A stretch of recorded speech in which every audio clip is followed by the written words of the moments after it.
ಕೆಲ ದಿನಗಳ ಹಿಂದೆ ಕೋತಿಯೊಂದು ಮನೆಯ ಎಲ್ಲಾ ಕೆಲಸಗಳನ್ನ ಮಾಡುತ್ತಿರುವ ವಿಡಿಯೋವೊಂದು ವೈರಲ್ ಆಗಿತ್ತು. ಪಾತ್ರೆ ತೊಳೆಯುವುದು, ಚಪಾತಿ ಮಾಡುವುದು, ಬಟ್ಟೆ ಒಗೆಯುವುದು, ನೆಲ ಒರೆಸುವುದು ಸೇರಿದಂತೆ ಎಲ್ಲಾ ಕೆಲಸಗಳನ್ನ ಮಾಡ್ತಿತ್ತು. ಈ ವಿಡಿಯೋ ನೋಡಿ ಜನ ಅಚ್ಚರಿಪಟ್ಟಿದ್ರು.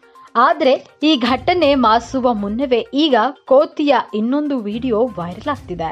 ಕೋತಿಯೊಂದು ಗಾಳಿಪಟ ಹಾರಿಸುತ್ತಿದೆ. ಸಂಕ್ರಾಂತಿ ಅಥವಾ ಪೊಂಗಲ್ ಸಮಯದಲ್ಲಿ ಜನ ಗಾಳಿಪಟ ಹಾರಿಸೋದನ್ನ ನೀವು ನೋಡಿರಬಹುದು. ಮಕ್ಕಳು ದೊಡ್ಡವರೆನ್ನದೆ ಎಲ್ಲರೂ ಗಾಳಿಪಟವನ್ನ ಹಾರಿಸಿ ಸಂತಸ ಪಡ್ತಾರೆ. ಸಂಕ್ರಾಂತಿಗೆ ಇನ್ನೇನು ಕೆಲವೇ ದಿನಗಳು ಬಾಕಿ ಇದ್ದು ಜನ ಸಿದ್ಧತೆಯಲ್ಲಿ ತೊಡಗಿದ್ದಾರೆ.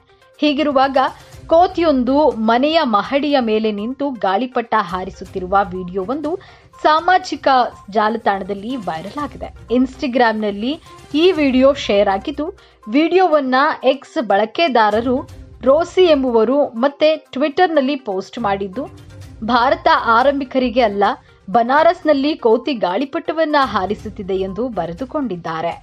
ಇದು ವಾರಣಾಸಿಯ ವಿಡಿಯೋ ಎಂದು ವರದಿಯಾಗಿದ್ದು, ಕೋತಿ ಮಹಡಿಯ ಮೇಲೆ ನಿಂತು ಗಾಳಿಪಟದ ದಾರವನ್ನ ನಿರ್ವಹಿಸುತ್ತಿದೆ. ಏನೋ ತೊಂದರೆಗೊಳಗಾಗದೆ ಮನುಷ್ಯರಂತೆ ತುಂಬಾ ಚೆನ್ನಾಗಿ ದಾರವನ್ನ ನಿಭಾಯಿಸುತ್ತಿದೆ. ಈ ವಿಡಿಯೋ ನೋಡಿದಂತಹ ಅನೇಕರು ಕೋತಿಯ ಪ್ರತಿಭೆಗೆ ಮೆಚ್ಚುಗೆ ವ್ಯಕ್ತಪಡಿಸಿದ್ದಾರೆ.